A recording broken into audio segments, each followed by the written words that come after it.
Ce Shabbat, nous allons lire la paracha de Shmini, paracha qui est généralement lue le Shabbat qui suit la fête de Pessah en pleine période de Sfirat HaOmer, du compte du Homer. Cette paracha est la troisième paracha du livre de Vaïkra.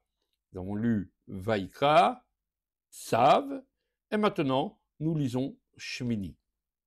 Dans cette paracha, il y a 91 versets, 17 mitzvot, dont 6 qui sont des mitzvot assez, des injonctions, des devoirs, et 11 qui sont des mitzvot lot assez, des interdictions. Notre paracha s'ouvre par le sujet de l'inauguration du Mishkan.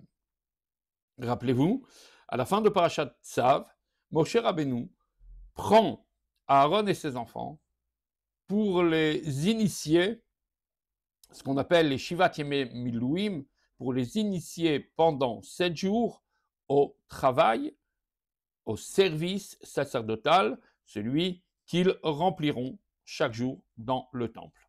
Pour cela, il leur fallait 7 jours de préparation. À la suite de ces 7 jours, alors vient le temps de l'inauguration du Mishkan, d'où précisément le nom de notre paracha, Vayhi Bayom Hashmini, et ce fut le 8e jour,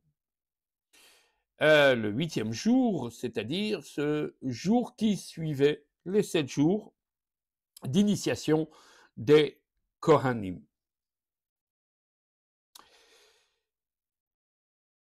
Ce jour d'inauguration était un jour de fête, et restait d'ailleurs un jour de fête, le 1er Nissan. Tous les ans, nous marquons précisément l'anniversaire de cette inauguration.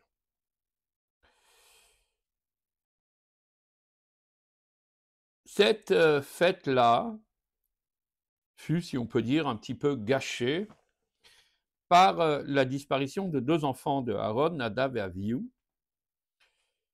qui, selon nos sages, se sont lancés dans une expérience mystique qui les a perdus, au point que, rentrant dans une extase démesurée, ils perdirent la vie pendant cette journée d'inauguration. La paracha décrit ces événements et relate aussi la manière avec laquelle Moshe, Aaron et le reste des enfants d'Aaron, Elazar et Itamar, ont réagi à cette disparition. Enfin, le dernier sujet de la paracha, c'est celui dans lequel sont énoncées les lois relatives à l'alimentation du peuple d'Israël, la cacheroute, non pas dans son ensemble, puisqu'il y a de très nombreux autres sujets que celui-là lorsqu'il s'agit de cacheroute, mais ici, il s'agit de la définition des animaux qui sont cachers et ceux qui ne le sont pas. Ainsi vont être décrits les animaux terrestres, les oiseaux et les poissons qui sont ou qui ne sont pas cachers. Et c'est ainsi que se termine notre paracha. Aujourd'hui, nous allons consacrer notre cours, notre leçon, nos propos à ce premier verset que nous avons cité, Vayhi Bayom Hashmini Kara Moshe. Ce 8e jour, Moshe fait appel à Aaron, à ses enfants, et puis aux anciens du peuple d'Israël, car effectivement, c'est le jour de l'inauguration du tabernacle, du Mishkan. Nous allons nous pencher, en fait, sur l'interprétation que donne le rabbi sur ce sujet dans un Mahamar de 1974. Un Mahamar très intéressant parce qu'il aborde des sujets, c'est la raison pour laquelle j'ai choisi de parler de cela, précisément parce qu'il aborde des sujets dont nous avons déjà parlé dans les cours précédents. Comme très souvent, le rabbi se base, on peut dire par modestie, se base sur les ma'amarim, sur les discours chassidiques de ses prédécesseurs. Bien sûr qu'il apporte une lumière nouvelle à ses interprétations, mais il n'en reste pas moins qu'apparemment, il décide, si on peut dire, de faire appel aux générations passées pour apporter une nouvelle lumière à ses enseignements.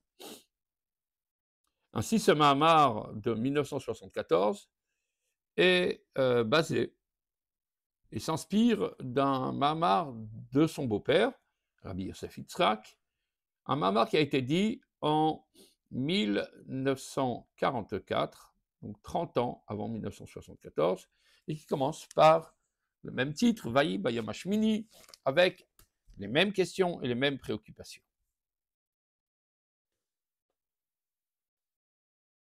Avant de nous lancer dans l'étude de ce texte, je voudrais, parce que très souvent les Maamarim ont quelque chose de complexe, où il est difficile d'envisager et de comprendre l'enchaînement des interprétations, alors je voudrais faire un petit résumé, ou du moins présenter le plan que le Rabbi a établi dans ce fameux Mahamar. Tout d'abord, ce Mahamar a 5 parties. Ce qu'on appelle 5 otiyot, 5 lettres, 5 petits chapitres. Dans le premier, le Rabbi pose plusieurs questions sur le premier verset de notre paracha, Vayi Bayom Hashmini Kara Moshe, etc., ou Ziknei Israël. La première question qui est posée, c'est pourquoi ce jour s'appelle 8e, puisqu'il est un jour d'inauguration, ou du moins il vient au lendemain de ce qui a été dit dans la paracha de Tzav. À partir de ce moment-là, on aurait pu dire Vayi Imachorat, ce fut le lendemain. Deuxième question, pourquoi il n'est pas dit Vayi Bayom Hashmini, Vayomer Moshe. Et Moshe a dit, ici, Kara Moshe, Moshe a appelé. Quel est le sens de cet appel? Troisièmement, pourquoi spécifier que les anciens d'Israël étaient là aussi, alors qu'il était bien sûr de tradition à ce qu'à chaque fois que Moshe prenait la parole, alors il y avait une sorte de protocole. Moshe parlait tout d'abord à Aaron, puis aux enfants de Aaron, et enfin aux Ziknei Israël, aux anciens d'Israël, avant de s'adresser au peuple d'Israël même. Et donc, il va de soi que Moshe a parlé aux anciens d'Israël. Pourquoi le préciser?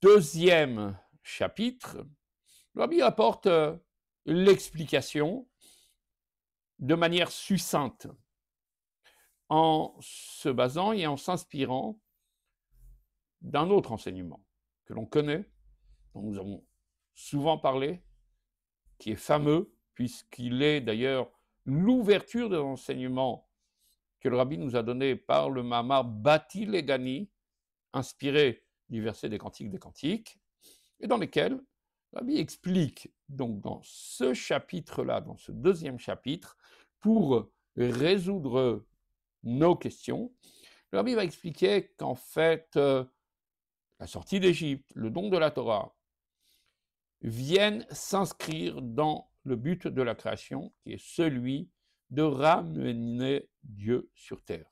Et cela, c'est de la mission de Moshe. D'où le sens de Kara, l'appel. Il appelle quelque chose qui vient de l'au-delà, et d'où Shmini, parce que, ici, Moshe nous relie à quelque chose qui est de l'ordre de du 8e niveau. Jusque-là, nous sommes dans le 7. Le 7, c'est l'ordre naturel, et nous voilà transcendés l'ordre de la nature par le chiffre 8. Dans le 3e chapitre,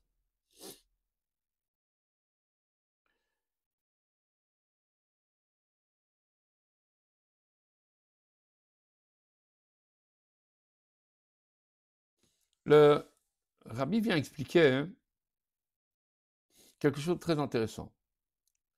Autour de la sortie d'Égypte, il y a 3 événements. La sortie d'Égypte, l'ouverture de la mer et le don de la Torah. Tout procède de cette volonté divine de venir sur terre. Or, il y a 3 étapes dans chacun de ces événements. Nous pouvons lire la sortie d'Égypte comme elle l'était la première fois. Nous devons vivre la sortie d'Égypte au présent, et nous l'évoquerons aussi au temps messianique. Il en est de même pour la traversée de la mer. C'est un événement historique qui a eu lieu une fois, que l'on revit chaque jour et qui sera rappelé au moment de la venue de Mashiach. Enfin, le don de la Torah a été vécu la première fois en sortant d'Égypte, et il est vécu au quotidien, et il y aura une nouvelle dimension de cette lecture de la Torah lorsque Mashiach viendra. Dans le 4e chapitre, Rabbi va bien montrer qu'en fait, il y a quelque chose d'assez extraordinaire. Ces 3 événements, la sortie d'Égypte, l'ouverture de la mer, ainsi que le don de la Torah, ont donc une évolution. Cette évolution mène au temps messianique, et pourtant, on rappellera tout le temps la sortie d'Égypte, même au temps messianique, l'ouverture de la mer et le don de la Torah. Même si seront vécus d'une manière sublimée au moment de la venue de Mashiach, mais il s'avère que l'on se souviendra toujours de la première étape. Pourquoi? Parce qu'elle a quelque chose de spécifique, celle qui la rend supérieure même à l'expérience spirituelle qui sera vécue au moment de Mashiach, et on développera cela donc dans le chapitre 4. Enfin, le chapitre 5 va relier tout cela avec la période dans laquelle nous sommes en train de lire la paracha de Shmini, c'est-à-dire la période du Homer, qui elle aussi est liée avec ces concepts. Commençons donc notre passage, notre voyage dans cette réflexion. Donc dans le premier chapitre, comme nous l'avons dit, est évoqué le premier verset de notre paracha. Vayi bayom hashmini kara Moshe le'Aaron ulvanav ulziknei Israël. Ainsi, le 8e jour, comme je vous l'ai dit, le 8e jour a commencé, à la suite du moins des 7 jours d'initiation des Kohanim, dont nous avons parlé dans la paracha précédente. Le 8e jour, Moshe appela Aaron, ses enfants, ainsi que les anciens, les sages du peuple d'Israël. La première question qui se pose, c'est en fait, pourquoi alors que ce jour vient simplement à la suite des autres, l'appeler le Shmini, alors qu'il vient entamer une nouvelle ère, celle de l'inauguration du tabernacle, celle dans laquelle, à partir duquel une ère dans laquelle Dieu se révèle enfin dans l'œuvre des hommes, et il aurait été plus convenable de l'appeler le premier jour du temple, autant que c'était d'ailleurs le premier jour du mois de Nissan.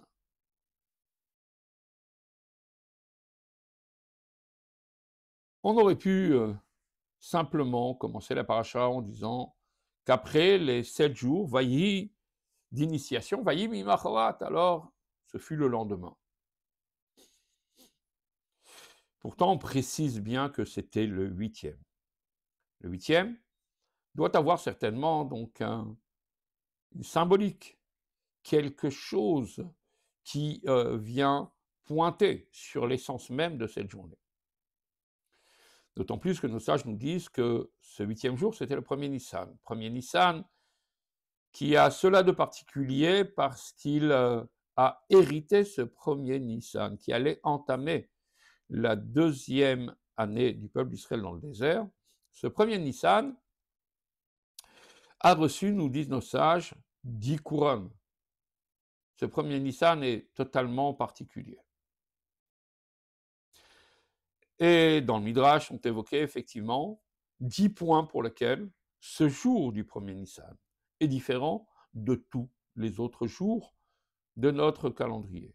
Et pour évoquer cela, ils utilisent l'analogie, ce jour-là a reçu non pas 10 événements spéciaux, non pas 10 qualités, mais 10 couronnes, et on reviendra sur cette idée tout à l'heure. La deuxième question, c'est Kara Moshe. Moshe a appelé Aaron, ses enfants et les anciens du peuple d'Israël. Et le verset ne nous dit pas que Moshe, comme d'habitude, ce fut le 8e jour, alors Moshe s'est adressé à Aaron, à ses enfants. On parle ici d'un appel.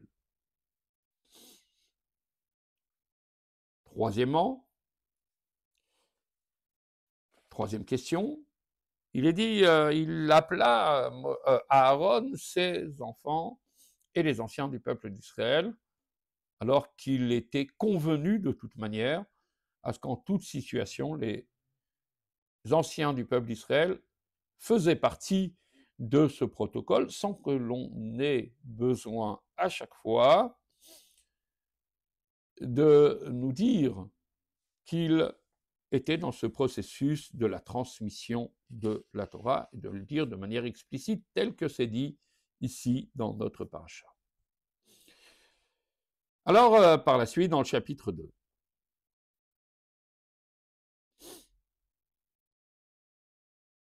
Alors, on va introduire une idée très simple. Ce qui se passe ce jour du premier Nissan, ce jour où Dieu vient résider dans le Mishkan, dans l'œuvre que les hommes ont fait pour que Dieu réside.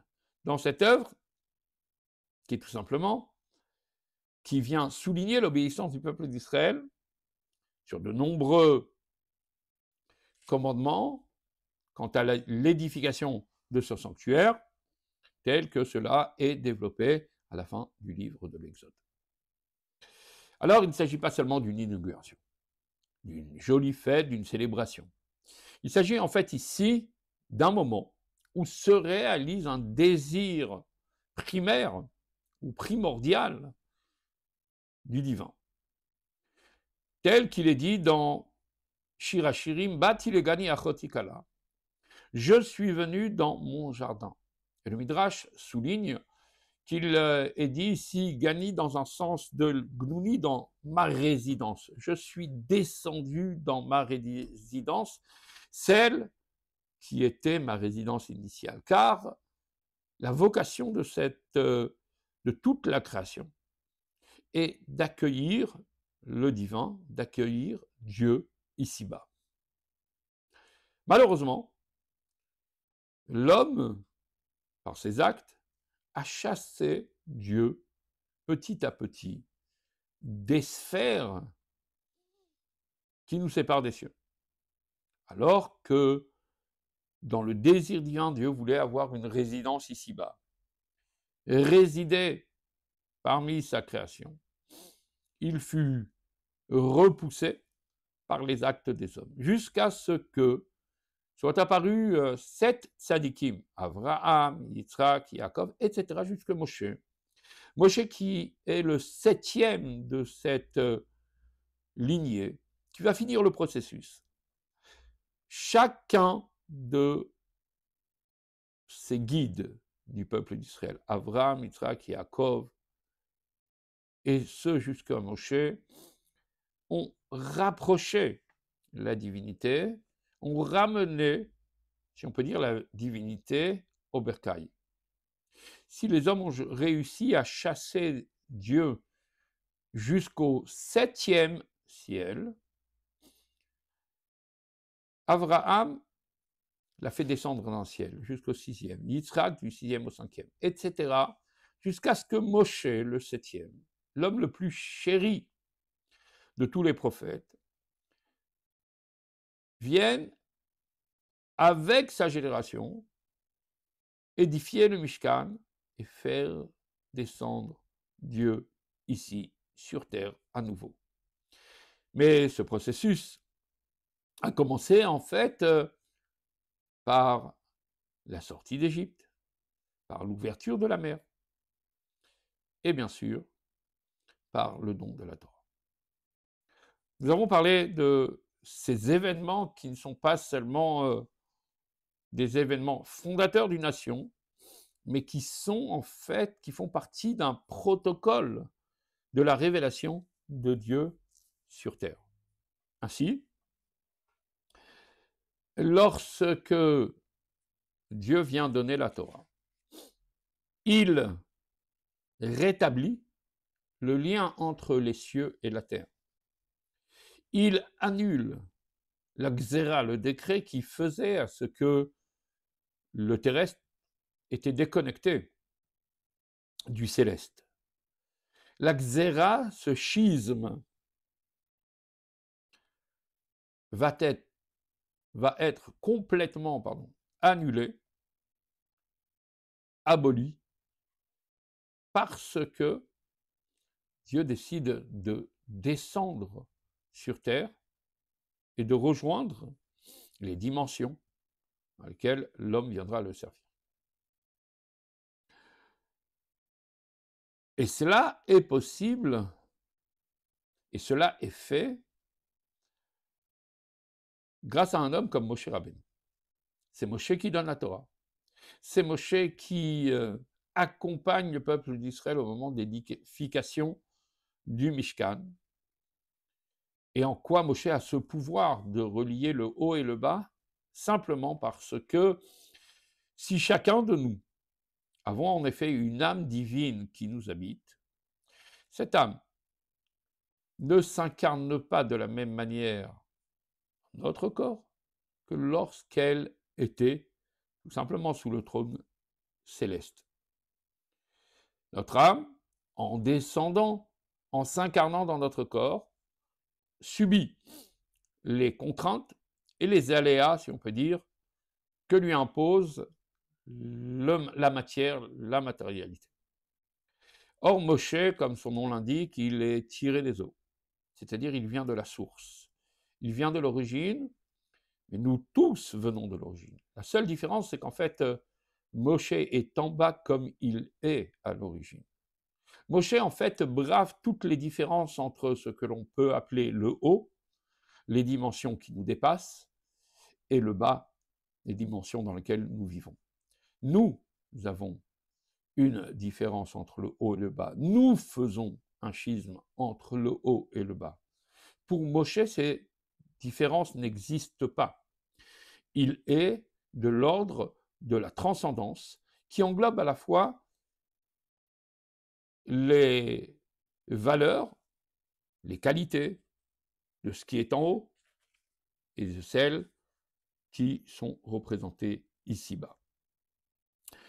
D'où précisément cette idée à ce que Moshe, qui lui brave le haut et le bas, peut être celui qui apporte la célébration du 8e jour. Car si communément nous parlons de 7 jours de la création, nous parlons de 7 jours de Pessah, nous parlons de 7 semaines du Homer, nous parlons de 7 jours de la semaine et nous parlons aussi des 7 années de travail de l'agriculteur, ce cycle de 7, autant que nous avons parlé tout à l'heure des 7 cieux, que nous pouvons parler de 7 notes de musique. L'ordre de la nature tourne autour du chiffre 7. L'ordre, ou j'allais dire ce qui dépasse l'ordre, l'infini, l'essence, c'est précisément ce que vient introduire le 8e jour, la 8e dimension. Dieu ne pouvait pas, si on peut dire, venir se révéler autrement que dans un 8e jour. La révélation de Dieu implique à ce qu'il n'y a plus de limite entre le haut et le bas. C'est précisément ce que vient évoquer le 8e jour. Remarquez qu'à chaque fois qu'il s'agit de dépasser le 7, nous parlons du 8e. Il y a effectivement 7 jours de Sukkot, mais il y a une 8e dimension qui s'appelle Shmini Atzeret. Nous avons les 7 semaines du Homer, mais le 50e jour, lorsque l'on entame la 8e dimension, alors nous rentrons dans la révélation de Dieu sur terre. Ceci est d'ailleurs lié avec le prolongement de cette révélation. Si Dieu se révèle sur terre, petit à petit pour sublimer la matière et en faire une résidence pour lui, nous atteignons la venue de Mashiach.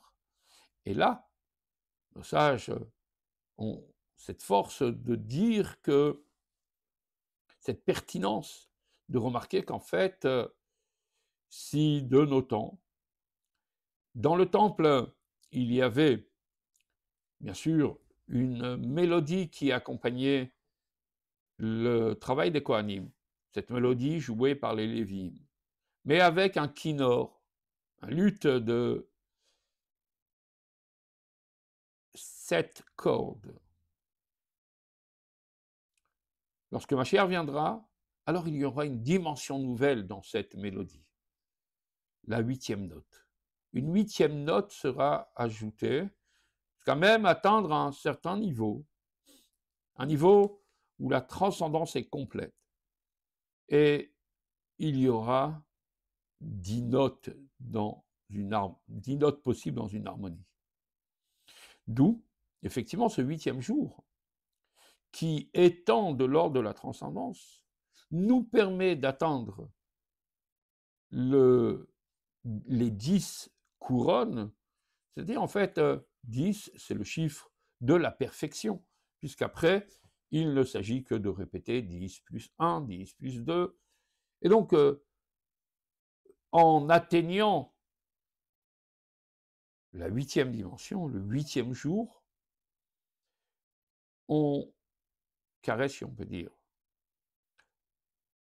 la plénitude du chiffre 10, les 10 couronnes. D'où, d'ailleurs, non pas les 10 définitions, non pas les 10 qualités, mais des couronnes. Car la couronne est précisément de l'ordre de la transcendance, sujet dont nous avons très souvent parlé. Et c'est là où l'analyse du rabbi devient quelque chose de plus personnel, celle évoquée donc dans le Mahamar de 1944 par son beau-père. Dans ce chapitre 3,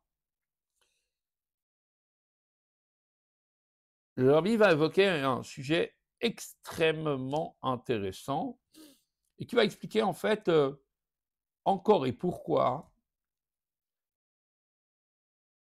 ce jour d'inauguration est appelé le 8e, comme pour ainsi dire qu'il vient à la suite d'un travail qui a été initié pendant 7 jours. Comme pour dire que cette transcendance n'aurait pu être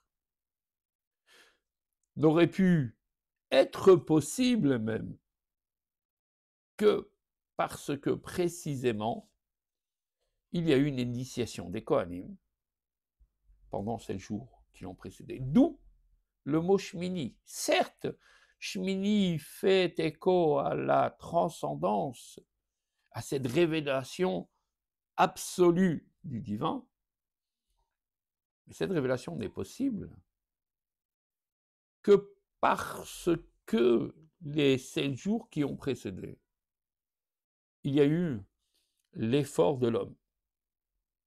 Et pour établir cela, donc, le rabbi va évoquer précisément les 3 événements dont nous avons parlé, qui sont ces étapes qui nous mènent et qui sont un préalable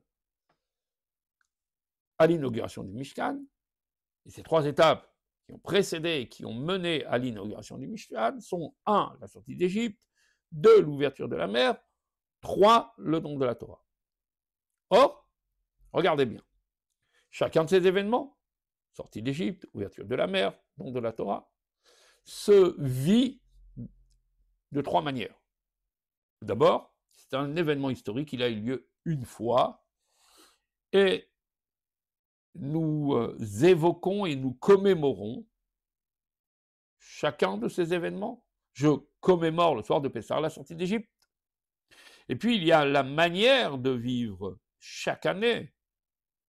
Oui, cet événement, en le commémorant le soir de Pessah, en commémorant un événement ancien qui a eu lieu une première fois, et plus que chaque année, chaque jour. Chaque jour, nous avons le devoir d'évoquer la sortie d'Égypte, nous le faisons dans le 3e paragraphe du schéma, et de rappeler que notre devoir est, et nous en avons parlé ces derniers temps, de nous surpasser chaque jour et de revivre chaque jour la sortie d'Égypte comme un présent. Et puis enfin, il y a la sortie d'Égypte, qui est quelque part l'archétype de la sortie de l'exil, lorsque Mashiach viendra. Alors ce qui est intéressant, c'est que certes, ce sera une sortie comme celle de la sortie d'Égypte, mais nos prophètes disent bien que les merveilles qui se produiront alors, lorsque Mashiach viendra, et cela très bientôt, ces merveilles dépasseront sans commune mesure les merveilles qui se sont produites au moment de la sortie d'Égypte. Et pourtant, même si la venue de Mashiach est quelque chose qui est supérieur à la sortie d'Égypte, il n'en reste pas moins que l'on évoquera la sortie d'Égypte, même au temps messianique. Il y aura, si on peut dire, encore une célébration de la sortie d'Égypte, et pas seulement une célébration de la venue de Mashiach, mais une célébration de la sortie d'Égypte au moment de la venue de Mashiach. Pourquoi ? Nous le verrons dans le chapitre qui suit, mais simplement ce que nous pouvons dire, c'est que la venue de Mashiach elle-même dépend de ce premier événement, de cette première pause d'entame de lien entre Dieu et sa création, au point où la venue de Mashiach est dépendante de la sortie d'Égypte. Il en est de même pour l'ouverture de la mer. Remarquez bien, l'ouverture de la mer a eu lieu une fois dans l'histoire, 7 jours après la sortie d'Égypte. Pourtant, tous les jours, dans notre prière du matin, nous évoquons cette ouverture de la mer. Az Yashir Moshe est une partie intégrante à notre office. Et puis, lorsque Mashiach viendra, alors il est décrit d'ailleurs dans les psaumes, psaume 66, qu'à ce moment-là, nous traverserons à nouveau un cours d'eau. Pour ceux qui ont suivi le cours sur les derniers jours de Pessah, j'évoque justement ce phénomène qui n'est pas seulement un phénomène physique, mais précisément une révolution spirituelle. Et effectivement, pour vivre les temps messianiques, faut-il encore que l'eau s'ouvre une nouvelle fois. Et pourtant, l'eau s'ouvrira, l'expérience sera bien plus grande que celle de l'ouverture de la mer après la sortie d'Égypte. Néanmoins, le verset nous dit clairement dans Isaïe, alors vous traverserez et les eaux feront place à un sentier que vous traverserez comme vos ancêtres l'ont traversé au moment de la sortie d'Égypte. Pour dire qu'en fait, on ne fera jamais abstraction à l'histoire, à ce qui s'est passé avant, quand bien même l'événement du présent, de la venue de Mashiach, est bien plus grand que celui de la sortie d'Égypte et de ceux qui l'accompagnent. Nous pouvons dire la même chose pour le don de la Torah. Le don de la Torah a eu lieu une fois, 50 jours après la traversée de la mer. Il est vécu tous les ans pendant la fête de Shavuot. Il est vécu tous les jours, à chaque moment où nous étudions la Torah. Nous devons considérer que Dieu est en train de nous la donner à nouveau au présent, d'où la bénédiction. Béni sois-tu éternel, noten à Torah, et pas Asher Natan et à Torah, béni sois-tu éternel, non pas qui nous a donné au passé la Torah, mais qui nous donne au présent, noten à Torah, qui nous donne au présent la Torah. Et puis, bien sûr, lorsque Mashiach viendra, une lecture nouvelle nous sera proposée et profonde, nous sera proposée des textes de la Torah. Mais, bien que cette étude sur la profondeur de nos textes soit quelque part une révolution par rapport à la Torah de Moshe, il n'en reste pas moins qu'il n'y aura pas d'autres Matan Torah, il n'y aura pas d'autres moments dans lesquels le peuple d'Israël sera devant le mont Sinaï ou le mont Sion ou un autre lieu que Dieu aurait choisi ou choisirait pour révéler les nouvelles choses de la Torah, tant la Torah ne fut donnée qu'une seule fois, avec tout ce qu'elle comporte. Et dès la première fois, il y avait là déjà tout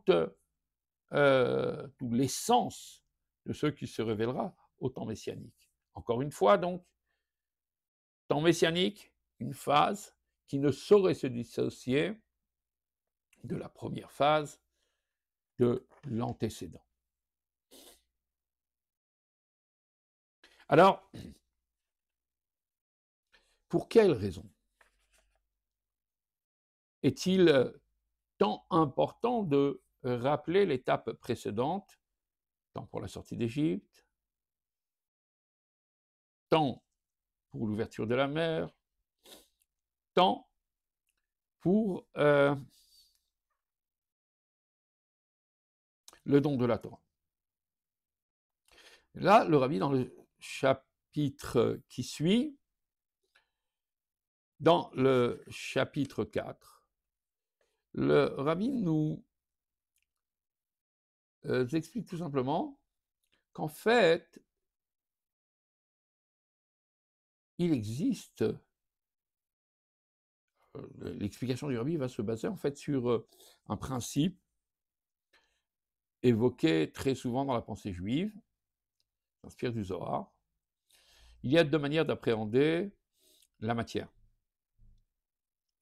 Il y a bien sûr l'ultime sublimation qui est celle de transformer la matière et son antagonisme pour la spiritualité jusqu'à en faire la résidence de Dieu, c'est-à-dire le support de la divinité. Mais pour arriver à cela, il y a d'abord une phase dans laquelle il faut quelque peu se battre, si on peut dire, avec la dite matière. Il faut la courber, il faut la soumettre, il faut l'obliger à entendre, à s'ouvrir au spirituel. Ces deux phases sont appelées itkafia et ithapra. La première, itkafia, consiste à courber le mal. La deuxième, ithapra, consiste à transformer le mal. Nous avons l'habitude, et nous en avons parlé plusieurs fois, ithapra, c'est un petit peu ce que font les tzadikim, qui ne sont pas soumis aux contraintes de la matière et qui la transcendent. C'est ça, ithapra. La matière elle-même est sublimée. Disons, pour prendre un exemple simple, le jour du Shabbat, tout élément matériel est sublimé jusqu'à devenir sacré. Le repas, le plaisir matériel est lui-même un véhicule du sacré. Durant la semaine, il en est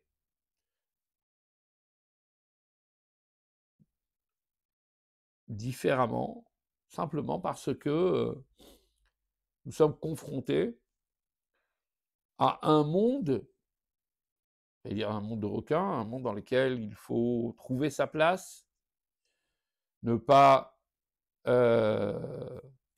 être soumis aux règles que nous impose le monde physique, matériel, professionnel, social, et savoir surmonter les épreuves auxquelles nous sommes confrontés dans cette dimension, entre guillemets, de la semaine.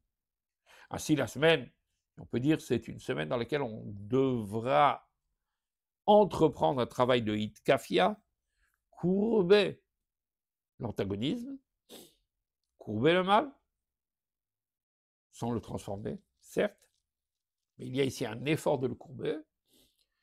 Et le Shabbat, c'est la sublimation, c'est le hitapra, on a retourné l'obscurité en lumière, l'amertume en douceur. On peut dire que les temps messianiques sont effectivement une période de hitapra, de renversement des données, ce qui est, et nous en avons parlé lorsque nous avons parlé des derniers jours de Pessah, ce qui était autre devient fils, tandis que les temps de l'exil, les temps de préparation à l'époque Mashiach, soulignent le hitkafia. Or, si il est clair, le hitrapra, cette sublimation de la matière, est certes supérieure à celle du hitkafia. Mais nous allons tout de même avoir une certaine appréciation du hitkafia, et ce pour deux raisons. La première, c'est qu'elle produit l'effort. Celui qui a déjà transformé l'obscurité en lumière n'a plus d'effort à fournir. Il n'est pas dans une dynamique où il progresse, il stagne dans une situation subliminale, certes, mais il stagne. Cette phase de hitkafia souligne ce désir, cette rage de vaincre, va éveiller en soi précisément cette envie de résilience, de résistance, jusqu'à apporter la victoire. Et si on veut, on pourra effectivement dire qu'il ne peut pas y avoir, sauf cas exceptionnel, de itkafia, s'il n'y a pas de de transformation de la matière en lumière, s'il n'y a pas au préalable une itkafia. S'il n'y a pas au préalable cette manière d'abord de courber l'échine, si on peut dire, et de faire courber le mal à se soumettre pour le bien.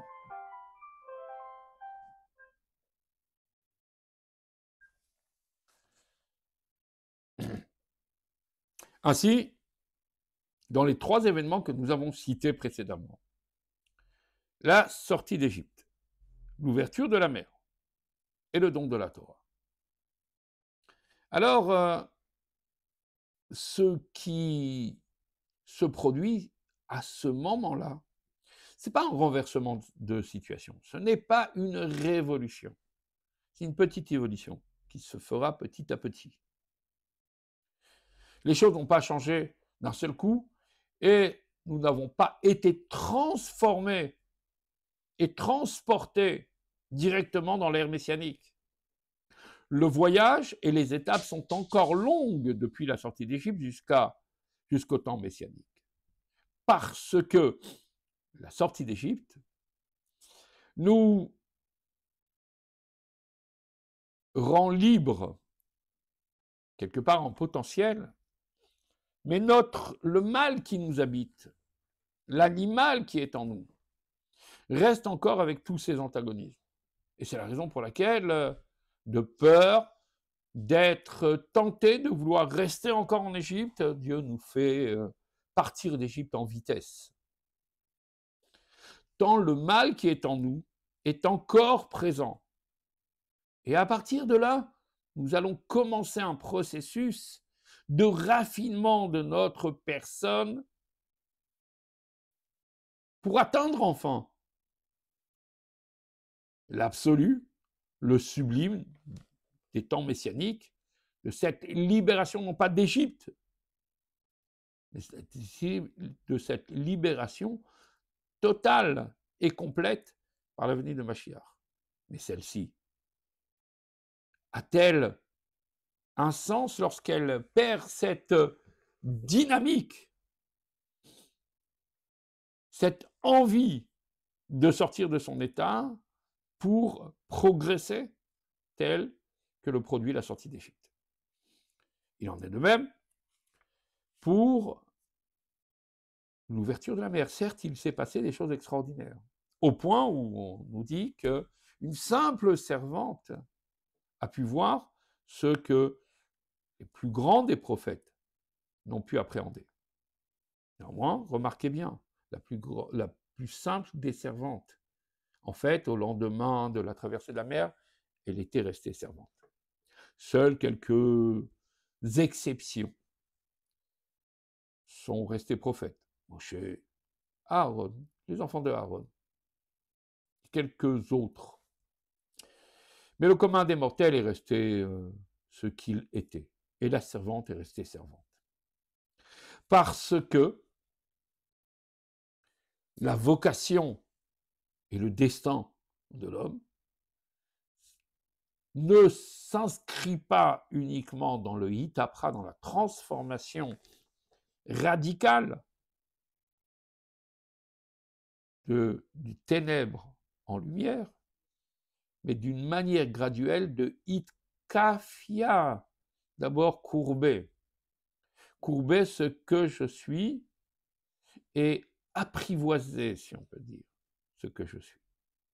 C'est d'ailleurs ce qui va se produire aussi au moment du don de la Torah. Au moment du don de la Torah, la manifestation du divin est absolue. Au point où nos sages nous disent ils entendent dire les voix des 6 directions. du haut, du bas, du nord, du sud, de l'est et de l'ouest.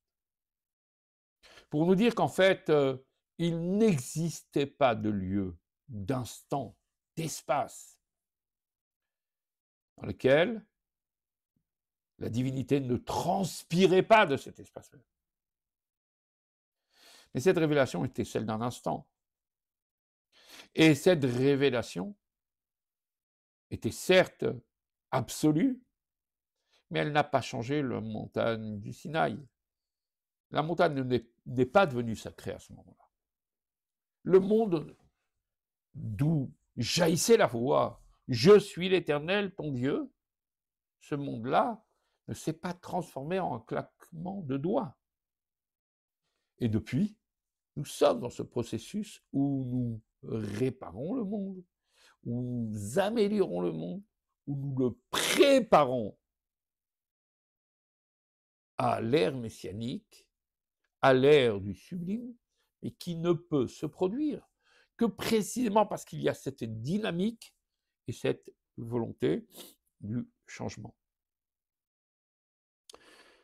Et donc, toute cette démonstration pour nous dire qu'en fait, le 8, le 8e jour, la 8e dimension, l'infini, la transcendance évoquée par le 8, ne saurait être que précisément parce qu'il y a la dimension, les 7 dimensions dans lesquelles nous établissons notre service de Dieu. C'est ainsi donc que nous comprenons pourquoi le verset évoque précisément non pas un nouveau jour, une nouvelle ère, une révélation au moment de l'inauguration, car cette inauguration de cette ère nouvelle qu'apporte le tabernacle n'est possible que par les 7 jours d'initiation. Nous pouvons dire, et le rabbin ne répond pas, en fait, à la 3e question, qui est celle, pourquoi évoquer de manière explicite les anciens? Moi, dans ce texte, je n'ai pas trouvé de manière claire en quoi le rabbi répond en fait à la question qu'il avait posée, la 3e question qu'il avait posée en entame de son discours. Or, nous pouvons dire, sur la base de ce que nous venons d'entendre, que les choses sont claires. Car comment évoquer une nouvelle ère, appeler à une nouvelle ère, Kara à la place de Vayomer, appeler à la place de dire, parce que nous l'avons évoqué déjà quelques fois, on a l'habitude de l'évoquer dans nos cours. Lorsqu'on dit lire la Torah, alors c'est Kriyat HaTorah, mais lire la Torah, c'est aussi nous dire, Rabbi Shneur Zalman, appeler Dieu en lisant la Torah. Et donc Moshe appelle en fait les dimensions sublimes à venir descendre, s'incarner dans ce monde. Mais cet appel ne peut être possible que si tu fais aussi appel aux anciens. C'est-à-dire, comment veux-tu construire une ère nouvelle, celle du 8e jour, sans te référer au 7e, aux 7 générations qui t'ont précédé? Moshe Rabbeinu, quelque part, passe du 7e guide depuis Abraham à celui qui fait descendre, qui invite et qui offre au peuple d'Israël la 8e dimension, mais seulement sur la base des ékénim, de ceux qui sont les anciens.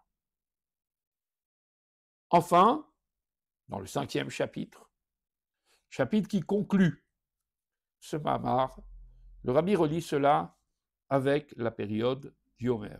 Là aussi, dans le Homer, il se passe quelque chose d'extraordinaire. Nous comptons 7 semaines. Et c'est seulement cette semaine, 49 jours. C'est seulement au lendemain de cette semaine que Dieu vient enfin se révéler sur le mont Sinaï. Cette semaine qui sépare la sortie d'Égypte du don de la Torah. Cette semaine où Dieu ne vient pas se révéler au 49e jour, mais Dieu vient se révéler au 50e jour, quelque part, à l'entame de la 8e semaine. Il apporte ici par cette révélation quelque chose de transcendant. Mais avant cela, faut-il encore que l'homme vienne à compter. Et c'est ce qui explique justement à ce que cette période est appelée le Homer. Le Homer était une mesure que l'on offrait en entame de cette supputation du temps, de ce compte que l'on faisait de 49 jours depuis Pessah jusque la fête de Shavuot. En effet, chaque année, cette période s'ouvrait par une offrande et se terminait par une offrande. L'offrande qui était offerte pendant la fête de Pessah, lorsqu'on allait entamer le compte des 49 jours, était en fait une offrande à base de séorim, d'orge, d'avoine en fait. Au bout de 49 jours de compte, le 50e jour, venait enfin le temps où on apportait une autre offrande pour sceller, si on peut dire, cette évolution des 49 jours qui apportent le 50e. Et ce jour-là, l'offrande était celle de la nouvelle récolte du blé. Célébration à Pessah de la nouvelle récolte de l'orge, célébration à Shavuot de la nouvelle récolte du blé. Or, ici, il y a exactement la même idée. L'orge est définie dans le Talmud, et tout agriculteur vous le dira, l'avoine va servir à nourrir l'animal. Tandis que le blé est le grain qui est réservé à l'homme. Ainsi, si Shavuot vient célébrer le blé, de Pessah à Shavuot, nous comptons le Homer, cette mesure d'avoine, d'orge que l'on apportait au temple. Ce qui est normalement réservé à l'animal, parce que cette période, c'est précisément une période de Hitkafia, dans laquelle on essaie de courber l'animal et de l'apprivoiser, pour enfin mériter à l'aliment de l'homme, de celui qui est à l'image de Dieu. C'est aussi la différence entre ce qui se passe avant Shavuot et ce qui se passe à Shavuot. Car avant Shavuot, les offrandes et tout le reste de l'année, les offrandes étaient des offrandes matzah. C'est des offrandes cachères, si on peut dire, pour Pessah, non fermentées.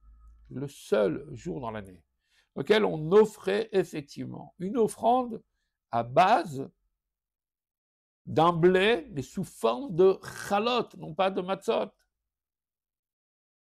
C'était le jour de la fête de Shavuot. Pourquoi? Parce que, comme nous l'avons dit le Homer, c'est apprivoiser son chametz.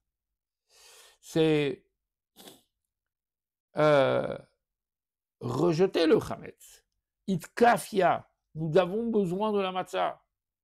Nous avons besoin, dans cette période du Homer, de partir sur une base de Pessah, de matzah, sur une base d'humilité, sur une base de retrait, sur une base où il faut précisément venir à raffiner les 7 dimensions qui nous habitent, ces 7 émotions qui nous habitent, nos 7 traits de caractère qui eux-mêmes habitent combinés les uns avec les autres, donnent 49 éléments à réparer, 49 éléments à sublimer, jusqu'à atteindre enfin la possibilité de grandir,